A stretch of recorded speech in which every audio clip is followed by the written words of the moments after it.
Hello mga langga, busy din ba kay gaya ko? Pero mapapadala yung paglilinis ko ngayon dahil dito sa ginagamit kong map. Malaki ang minamap ko mga langga mula dito sa baba hanggang sa taas. So, ito kasi, mga langga, ang ganda talaga niya. Dirma to, Dirma na brand. Ayan o, ikot-ikot siya, naiikot to. Tsaka ang pagtanggal mo ng kanyang cloth mga langga, napakadali kasi ano lang siya. Magnetic siya, ganyan lang o. Yan, ganyan yan siya. Tapos kahit sulok-sulok, pwede mo siyang makuot ba? Pwede mo siyang malinis kasi pwede mo ipasok tong ganito, nakaganyan siya. Kasi naikot-ikot siya. And then, may spray na siyang kasama mga langga. Push mo lang ito.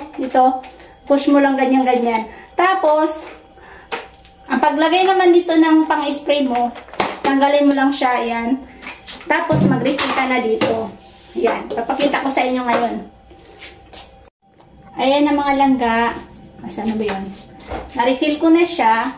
Nilagyan ko siya ng Shine Pro. Tapos, hindi siya pure na nilagay ko. Hinalong ko siya ng tubig. Yan. Tapasok na lang natin siya ganyan. O, yan. O, diba? Pumasok na. Tapos, nilabhan ko rin itong aking cloth. Tapos, nilagyan ko siya ng Shine Pro din. Ayan. Ang bilis lang nito mga langga. Ayan. O. Ganyan siya mga langga. O. Sobrang dali lang talaga, as in.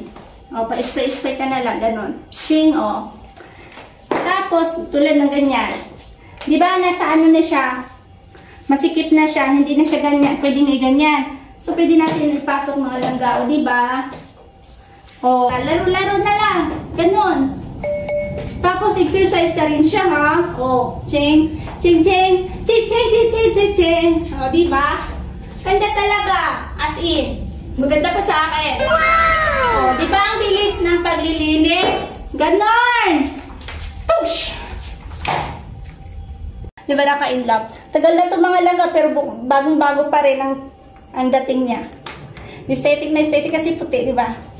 Kaya kung bet niya rin ito mga langga at gusto niyo mapabilis ang inyong paglilinis, ayan. Check out nyo na lang sa yellow bag.